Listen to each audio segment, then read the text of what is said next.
All right, shalom, shalom, shalom. Giving all praises, glory, and honor to Yahweh, Ha Rawchaa Qadash. Double honors to the apostles and the elders of great millstone who rule well and who teach well. Much peace and mercy to the hopeful elect, you brothers and you sisters, wholeheartedly waiting upon the Lord Yahweh to send his only begotten son Yahushua to deliver us from this captivity. To you I say shalom. So this is going to be a quick in-transit video through the Spirit. And, you know, first and foremost, giving all praises, glory, and honor to Yahweh, Ha Rawchaa Qadash. You know, I did a video, and Lord willing, I can redo it. You know, I got all the precepts, but you know how, you know, you be in the Spirit, man, you recording, and then lo and behold, Satan comes in, you know, didn't have enough space. So the whole video didn't save, which is very unfortunate. However, you know, if the Lord wills, I'll redo that video. However, this is going to be just various topics. One thing, you know, I meditate on daily, or at least mention daily, is these new bodies that we're going to inherit. And that alone is something to look forward to.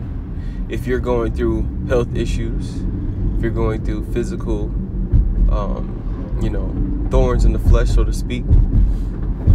Yeah, if you're going through some type of, you know, physical, tribulation, shit, those new bodies, man, it should be something that you should look forward to. Because having a new body means no more pain, no more suffering, no more, you know, aches, whatever, man, all of it. No more sicknesses, you know, because I just got over the annual seasonal allergies, you know, runny nose, coughing, sneezing, all that goofy stuff. So that's something that we have to deal with on this side, in these bodies, man. But in the kingdom of heaven, in those new bodies, those everlasting tabernacles, those perfect incorruptible bodies, you will never get sick again, man. You will never have to worry about catching a cold, or you know, man, it's a little too chilly outside, man, let me go ahead and grab my coat, because it's, nah, man, you know, you're not gonna have to worry about those things, because the scriptures say that the body, there's two types of bodies. Let me grab this in 1 Corinthians 15th chapter. 1 Corinthians 15.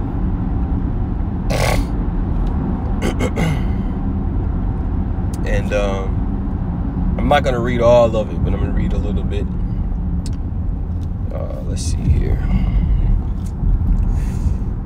15 and 40. There are also celestial bodies and bodies terrestrial. Those celestial bodies are the angels. A celestial temple which neither eats, sleeps.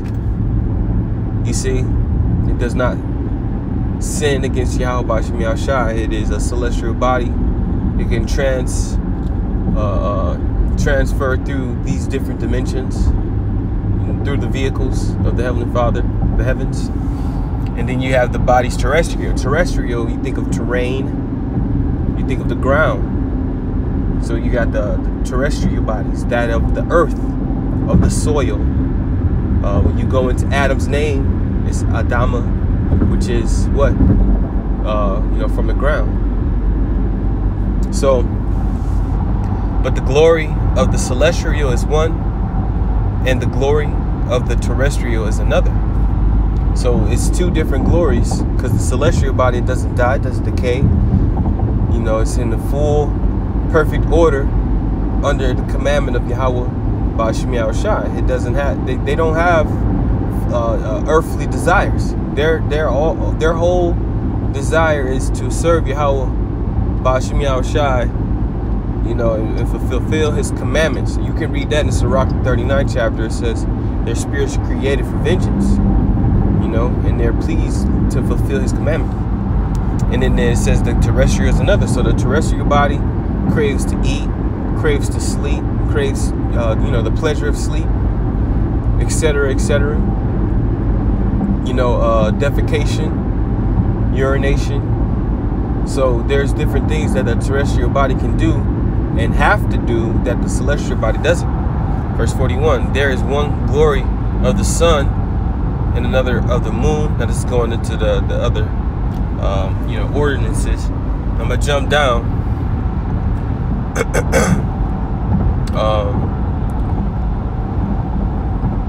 Jump down to, I'm not gonna read it all, but like I said, because I'm driving, so I'm gonna just jump down to 51. Behold, I show you a mystery. We shall not all sleep, but we shall be changed. Being changed from these corruptible bodies. I'm gonna just grab it.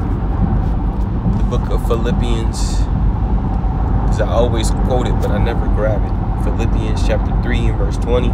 For our conversation is in heaven, from whence also we look for the Savior, Ha Rawchaa, who shall change our vile body, that it may be fashioned like unto his glorious body, according to the working whereby he is able even to subdue all things unto himself. So he's going to change this vile body like unto his glorious body. You see? So that is what's going to bring about that change, that deliverance when Yahushua returns, when he comes to receive the 144,000 in the 1/3 innumerable multitude. They're going to be changed, and Ha Rawchaa, we are of that number. That is a part of our lot, So going back to 1 Corinthians 15 and verse 52, in the moment, in the twinkling of an eye, at the last trump, for the trumpet shall sound. When is that? That's the end. That last trump. When you go to the book of Revelation, it talk about the 7 trumpets, or the 7 plagues, the vials, the prophecies of these different destructions and things that's going to come to pass. Right? The last trump is ultimately the deliverance from the missiles, because the missiles is going to come. You see, it says in the twinkling of an eye, at the last trump. The last trump is destruction, man. For the trumpet shall sound, and the dead shall be raised incorruptible, and we shall be changed. You see, so we're going to be changed, man. We're not gonna take these bodies to the kingdom. You see, so don't get too complacent in this flesh. But that doesn't mean just let your body decay. You're not taking care of yourself. These are still the temples of the Heavenly Father. We still have to eat right. We still have to keep the commandments. That don't mean you can just eat swine and roaches. Goodness gracious, because there was a video the elder Zagba did. This damn black woman was just munching on the cockroach, man, breaking it down bit by bit, crunching on it. And you knew, it's like, bruh, come on, man. So these are things that we have to look forward to, man. A new body. You see, the deliverance, being changed. I'm tired of, hey, I was thinking about this earlier today, man. Goddamn, milk. Can't even drink milk in this damn place, man, without getting the bubbles and all that goodness. Lactose intolerance is what they call it. We're intolerance to lactose. Now, let me look it up real fast, because I was going to do this on my own time. Real fast. Bear with me. Lactose is a sugar that is naturally found in milk and milk products like cheese or ice cream. In lactose intolerance, digestive systems are caused by lactose malabsorption.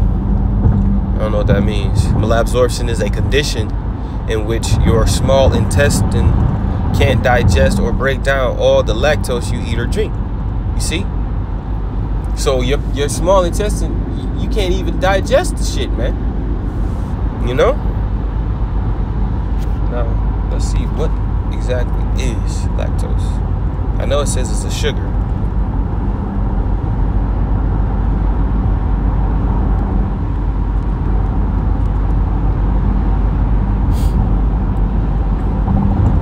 if I'm not mistaken, that's where all the, you know, this shit. That's what you need, right?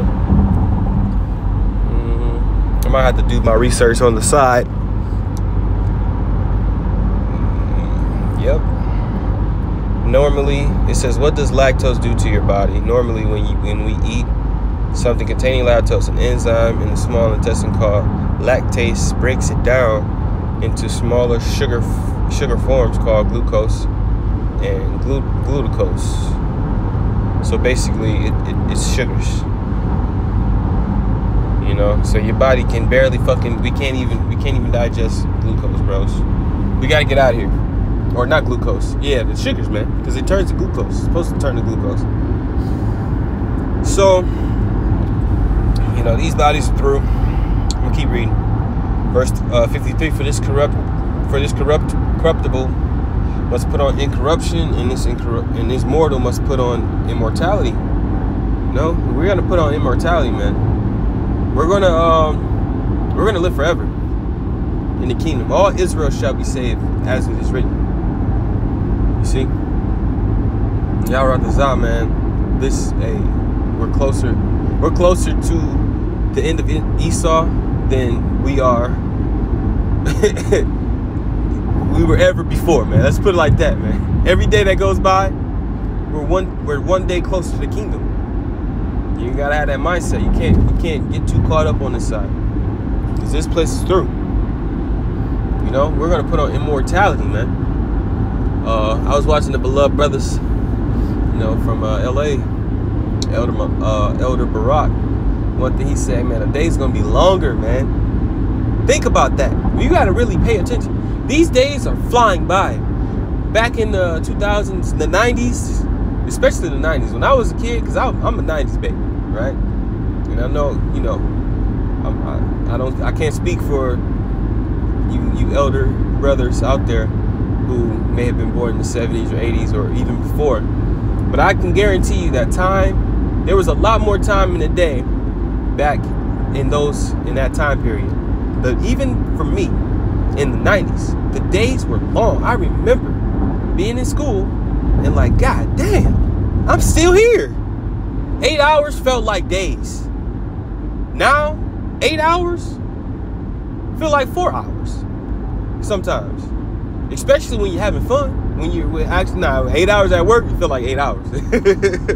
You know, when you slaving, 8 hours is 8 hours. But when you just chilling, or you having fun, or you know, say you out and about, you doing whatever you're doing, man, the day flies by. Like even this morning, I was just kind of chilling, like, you know, I got the day off, whatever. I'm gonna chill, you know, before I handle my business later tonight. Man, I looked up at the clock. Shit, it was already in the evening, man. I said, damn. You know, but if I was at work, it would have been like, it wouldn't have felt like that. So the days are going to be longer, man. Brother said one day is going to feel like 3 months. And I know that's an exaggeration, but you got to think like that, man. You got to think about these things. We don't know how long one day is going to be in the kingdom. David said it. He said, I would rather be a doorkeeper. One day in the kingdom is better than 1,000 days dwelling in the tents of the wicked, man. You see? So one day in the kingdom, man, I'd rather be a doorkeeper in the kingdom, is what David said. I think I mixed some scriptures up, Salaki. But all right, I'm gonna cut out real quick. But yeah, we don't know how long it's gonna be, man. We don't know how long. So hey, think about these things. Think about it, because in the kingdom, we're going to have time for everything that we want to do, man. Through the spirit and power of Ha Rawchaa, everything that we want to do, we're going to have time for it, man. You're never going to be like, man, I ain't got enough time, bro. I got work. I got to do this. I got to do that. We're going to have time in the kingdom, brothers. You see? So everything you want to do on this side, desire to do on this side, you know, yeah, you got your few little hobbies and things that you can do, but don't be discouraged. Don't, you know, fall into that woe is me spirit when you can't fulfill your heart's desire on this side. You know, we're not going to be able to do that. We're in captivity, man. So the thing, you know, do the things that you really want to do, you know, lawfully, you know, in your spare time. But you know, we're not gonna be, I want to do all kind of things, man. I want to, I want to learn instruments, I want to travel. I want to do all these different things in the flesh, but in the spirit, it's not really timely. Yeah, you can go on trips here and there, but shit, man, I want to see the earth, man. And really, to be honest, I want to see the earth in its full glory. I want to see the earth in its perfect estate. When the Lord gave the sanction or the blueprint to Ha Rawchaa and the angels to create this earth, and that 6th day, it said it is good, and on the 7th day, he rested. Man, come on, man. We gonna have that 1,000 years of rest. Because one day unto the Lord is what? 1,000 years. And 1,000 years like one day. Imagine that, man. Really think about that. There was 1,000 years, long years of peace on this earth before the fucking devil came and fucked it up, man. Satan. So we're going to go back to that, and it's going to be better because we're going to be perfect. Everything will be in order, man. From all the way from the men to the women to the children. Women going to be in order, man. They're going to be humble and meek, soft-spoken, soft-footed. No more loud cackling in the background. You going to the grocery store, all you hear, shut up, bitch. You ain't going to hear that shit no more, man. We gonna be kings, man. Jake in the world, they wanna cling on to that. We can't. No, we're gonna be priests. We're gonna be kings and priests, judges. I was meditating on that as well. Because this one lady, she came up to me. Well, I was going back to my car or whatever, and I guess her husband parked too close to my car, so I could barely get into my trunk. She was older lady. She was really, really soft-spoken. I could barely hear her. I had to get real close. I'm listening to her. She's like, oh, I'm so sorry. My husband, he always does this. He's like 10 years older than me. He just doesn't listen. I tell him to stop, and he doesn't listen. I'm so sorry. And I'm listening to her. I'm like, bro, I said, look, I ain't tripping. It's all right. As long as I can get in there and we don't hit nobody, we good. You know what I'm saying? She's just talking. And then in the spirit, man, I'm thinking like, bro, we're going to be judging the heathen, man. They're going to come to us for matters. They're going to come to us for disputes between each other. They're going to come to us for tributes, giving us their gold and silver and brass and copper, their daughters, the different herbs and spices, just like how they trade and give things to Babylon. They're going to be trading and giving things to us, man. And we're not going to have to work for it. We're not going to have to think about it. You see? So I'm almost at my destination now. Well, I am here. I'm going to give all praises again to Ha Rawchaa Qadash, the Wadiyah Bashem Yahushai, Barakatah Yahweh Bashem Yahushai. Peace and salutations to you, Akim. Shalom.